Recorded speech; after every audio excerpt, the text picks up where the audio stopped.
I love chisels. I own so many, like too many. And I think most woodworkers are gonna have them in their shop, but a lot of people don't know how to use them to their full potential. I think a lot of you may keep them in a drawer, they're dull, they're worried about getting tear out if they use them or messing up a clean joint from a router or a table saw. So today, I'm gonna show you some tips and tricks, some cheat codes to chiseling, even if you're just a beginner, sharpening, and hopefully your woodworking will get a little bit easier and your joinery lines a little bit crisper. So come on into the bench, let me show you the basic types of chisels. All right, your three basic types of chisels are going to be bench chisels, paring chisels, and mortise chisels. Bench chisels, that's what 99% of us own. They're going to do the work you need them to do. Probably don't need the rest of these, although some of them are nice to have. Bench chisels come in straight, 90-degree, and skew chisels. I love skew chisels. They are great for getting in the corner of dovetails and other hard-to-reach places in joinery. A paring chisel, that's going to be for really light paring and really fine work. They're almost flexible, like they bend just a little bit, and they're designed for just cleaning up a tiny little bit at a time. A mortise chisel, this is going to be, if you're like a hand tool only woodworker, you would maybe own these. These are for hogging out mortises and just beating the crap out of these. Most of us don't need those, but they are great to have if you like hand tools only.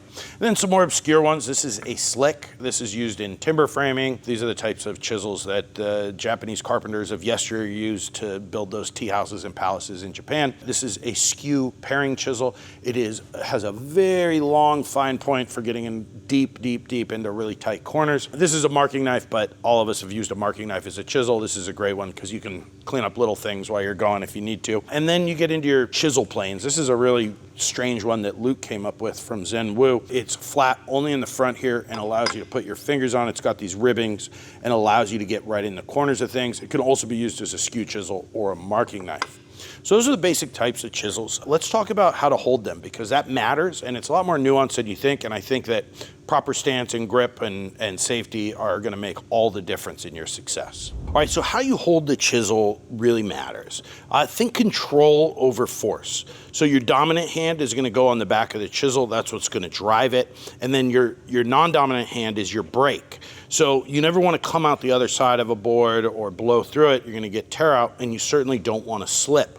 And so your finger becomes the brake. So as you chisel, your hand is gonna be what stops the chisel from going forward. Same thing when you are hitting from the top with a mallet. You're gonna keep, your hand's gonna be the brake. You're gonna actually hold down here and you're gonna chop from above. This is what stops the chisel. This is what drives the chisel. And we'll talk about safety more in a minute, but you never put your hand in front of the chisel. I bet every single one of you has a scar right here because you tried to brace something and thought, oh, I'll just take a little bit. You also don't want to just hold your chisel from the back. You lose all control that way, and that's where you get dangerous slipping incidences. So hand is the brake, your dominant hand is the driver.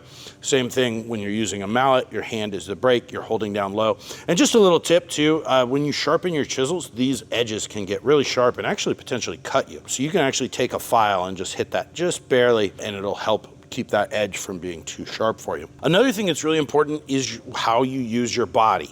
Think about any athletic movement, whether you're hitting a golf ball or swinging a baseball bat or even throwing a dart. You are using your legs to drive. So you want to make sure that you're pushing off of your back foot and driving through with your hand, and that is going to allow you to have a lot more control. You're not going to have slips or mistakes that ruin your joint, and you're going to keep the chisel working properly the whole time and not getting too dull. Speaking of dull, let's talk about sharpening. So the most important thing about chiseling to know is that a dull chisel is an unsafe chisel. So I'm not going to go into sharpening. We just released this jig and I've done a ton of videos on it, which I'll link down below, as well as everything I use in this video. But here's the most important tips is take a little Sharpie, put it on the tip. That's going to ensure that you're grinding the bevel and it doesn't get away from you if you're doing the wrong angle. For sharpening, you want to do 25 to 30 degrees for most of your chisels. That's a happy medium between razor sharp and something that is going to take some abuse.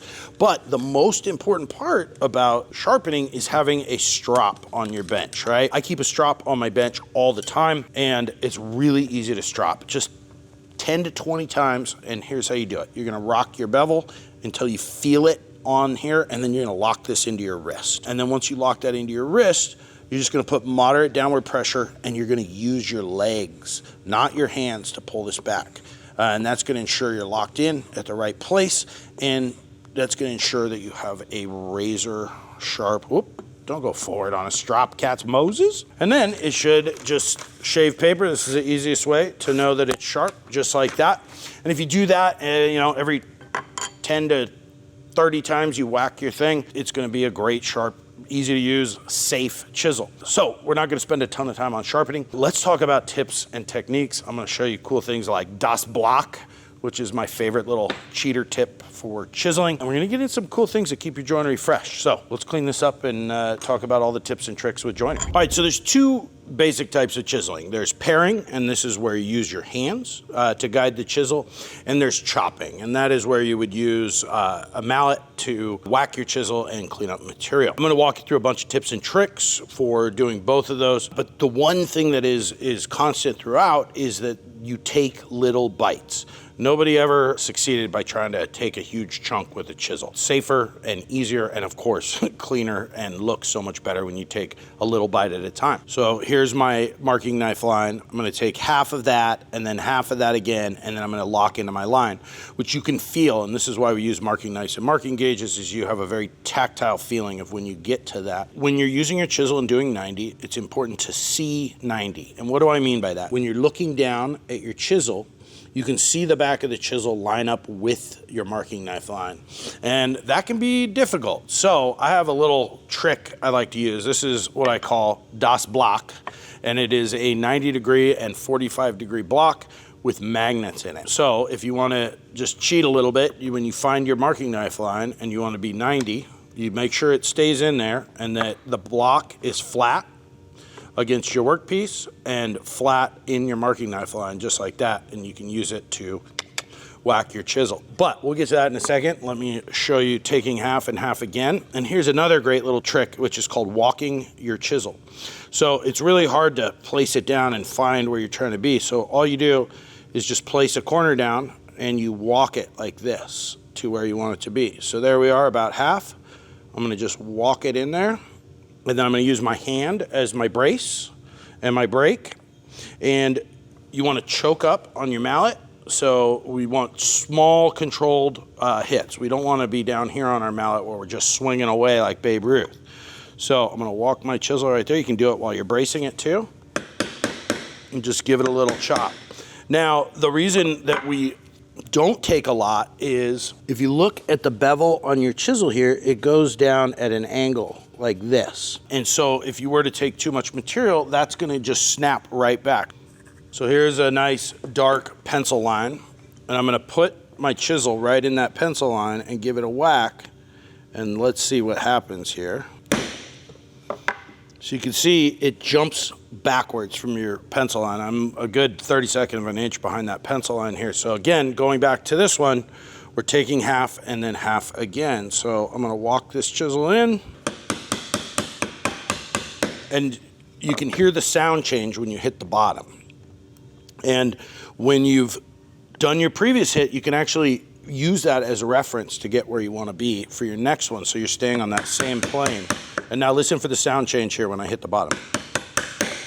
See how it deadens out? We can use that wall to just get that last little bit. And then we're gonna walk backwards again. And we still have room to take half here. So we're gonna take half.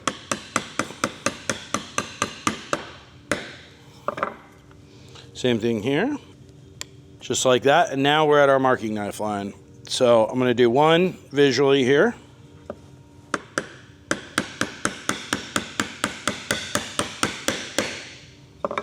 And then here we go, let's try this block. I'm gonna put it in my marking knife line, which you can feel lock in there. I'm gonna take my magnet.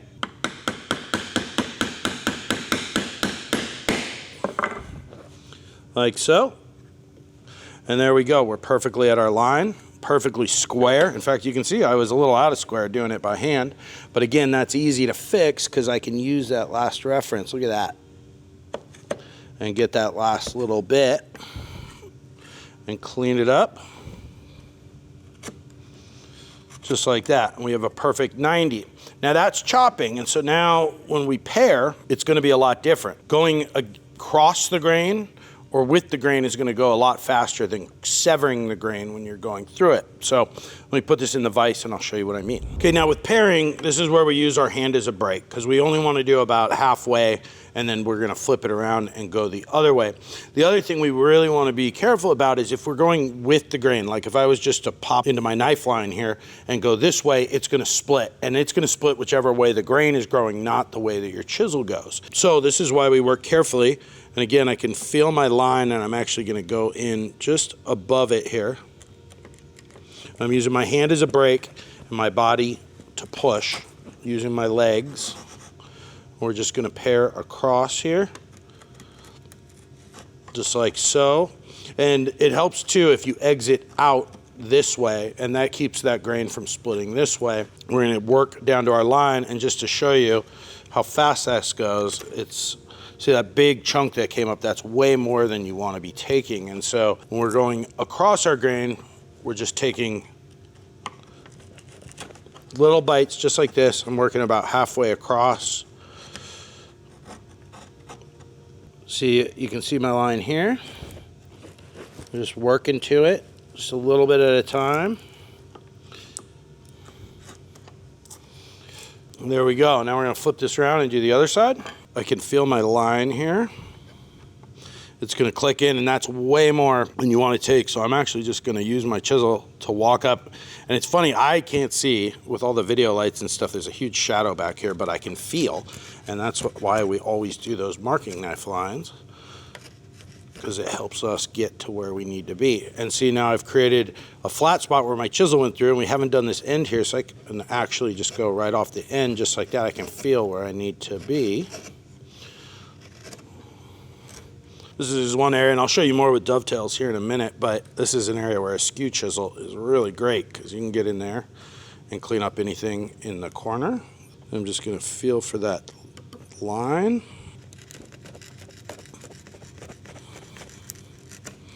Just like that. And then if you want to check yourself, this is where a combo square comes in great. Just make sure you don't have any high spots anywhere and there's no gaps.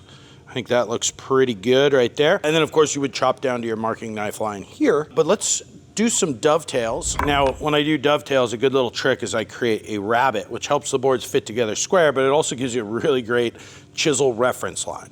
And this is an important part where we're going to use our brake because we obviously don't want to chop into our bench. You want to use the biggest chisel you can do without bruising your outside corners here. And so I'm going to just chop about halfway down, taking half and half again until I get into my marking knife line. In this case is a shelf wall. We're going to flip it over and do the other side, but this is where I'm going to show you a cool trick about undercutting joinery. As you know, the inside of joinery is never visible, which you can always use to your advantage when chiseling. This is where a sharp chisel comes in real handy, as you can just do it by hand. And you can really do half a lot of times before you get into that line, especially when you take a little bit, your chisel doesn't move backwards at all. Just like this. The inside of dovetails, obviously, you know, this is your inside corner. That rabbit's going to hide anything in here, and it's only going to see the show face here. And so what I like to do is I like to dig a hole in here, because when you're checking joinery, like I was showing you with the half flap we were doing, you know, you're going to take a square and put it across, and I can see I have a big high spot here because the square is not touching back here. So I'm just going to take my chisel and dig a little hole back there using my fingers as a brake.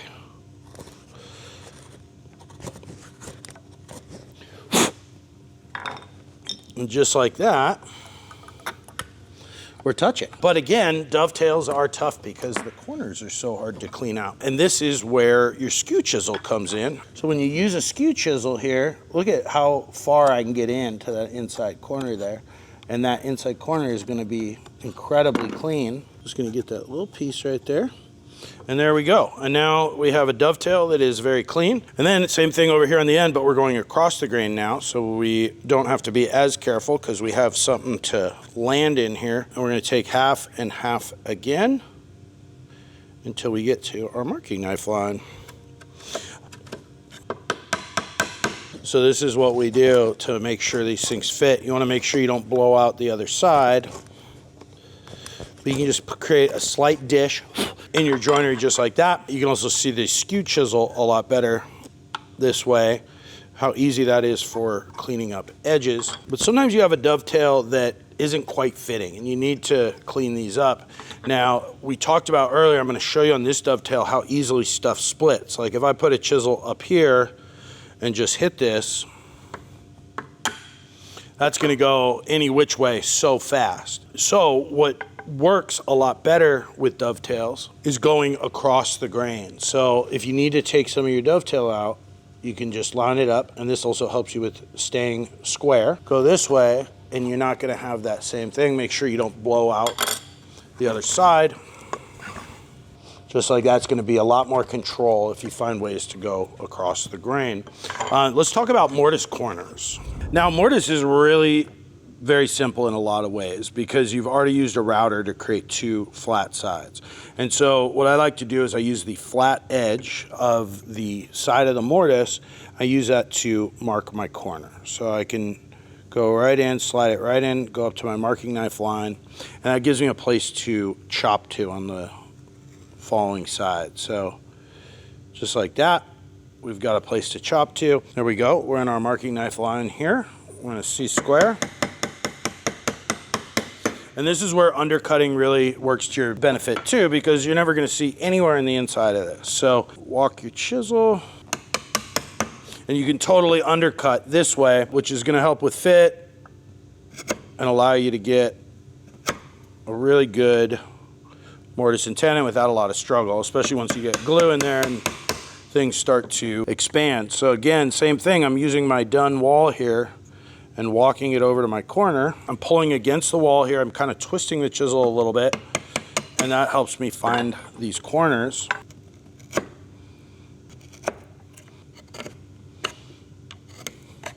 There we go, now we have a really crisp, clean, square corner. All right, and lastly, let's talk about bevel up and bevel down. Now, bevel down, I don't use it very often for paring, but it can be like a depth guide. So you can actually use it sort of like a scoop, and it's really kind of just a router plane guided by your hands, but you can control the depth on how much you're cutting. And if it feels like it's diving too deep, you can pull up. It's sort of like the brake, so you can sort of use that like that. It's not something you're gonna use very often, but where I do use bevel up is chamfering corners. So you can see here I got a corner and a very sharp chisel.